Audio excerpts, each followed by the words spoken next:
Sudah 4 periode kekuasaan bertengger di singgasana Republik ini. Namun sejak Orde Lama, Orde Baru, Reformasi dan periode politik pasca Reformasi, demokrasi yang sesungguhnya tiada pernah hadir. Rakyat hanya disuguhi pertunjukan tentang demokrasi yang elektoral, formal, instrumental, bukan yang liberal, substansial, fundamental. Menurut Marcus Misner, seorang Indonesianis terkemuka, ia menyatakan bahwa demokrasi di Indonesia telah mengalami cacat. Ia melanjutkan, munculnya golongan elit konservatif anti-reformis sebagai penyebab terjadinya kemacetan dan kemunduran demokrasi Indonesia. Inilah realitas demokrasi Indonesia. Sebagai sebuah eksemplar sejarah, setiap orang bangsa sama sekali tidak bisa merubah segala hal yang sudah terjadi. Namun demikian, penting kiranya untuk mengambil pelajaran dari suratan takdir demokrasi yang berwajah muram tersebut.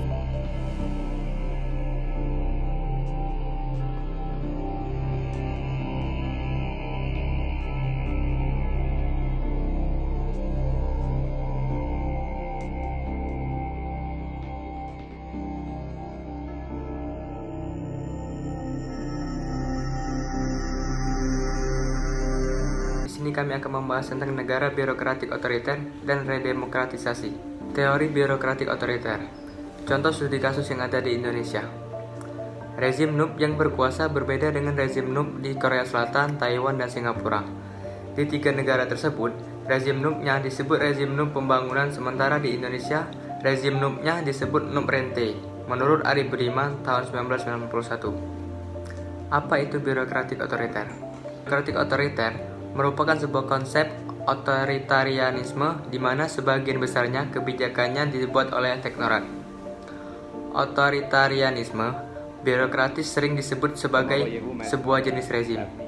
Tetapi, definisi standar untuk istilah tersebut tidak hanya terbatas pada apa yang secara konvensional merupakan karakteristik rezim kekuasaan militer, represi, demobilisasi, dan orientasi birokrasi, tetapi juga pada komposisi koalisi dan arah kebijakan publik yang diambil. Konsep negara birokratik otoriter.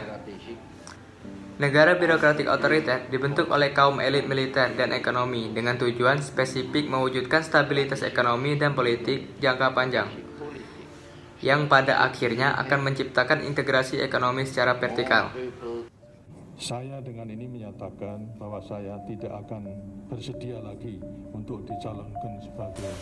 Redemokratisasi adalah transisi ke rezim politik yang lebih demokratis. Transisi ini bisa terjadi dari rezim otoriter ke demokrasi menyeluruh, dari sistem politik otoriter ke semi-demokrasi, atau dari sistem politik semi-otoriter ke demokrasi. Hasilnya bisa menguat seperti di Britania Raya atau mundur seperti di Argentina.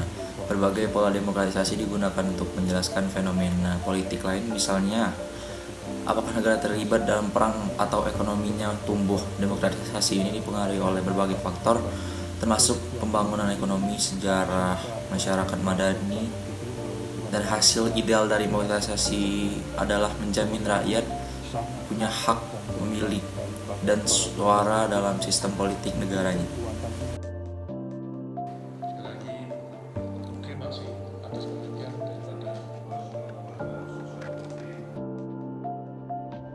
Berdasarkan penjelasan tersebut, dapat ditarik kesimpulan bahwa suara yang digaungkan jelas. Pemerintah diharapkan mampu mewujudkan kehidupan berbangsa yang pro keadilan, pro kemanusiaan, dan pro kesejahteraan rakyat. Jadi sebenarnya hakikat demokrasi di negeri ini memiliki mimpi yang sederhana, yakni setiap orang bisa hidup damai dan sejahtera, sekaligus leluasa untuk menyampaikan suara hatinya secara bebas dan merdeka, tanpa ketakutan sama sekali. Saya Rahardian Har, pamit undur diri, sampai bertemu di episode selanjutnya.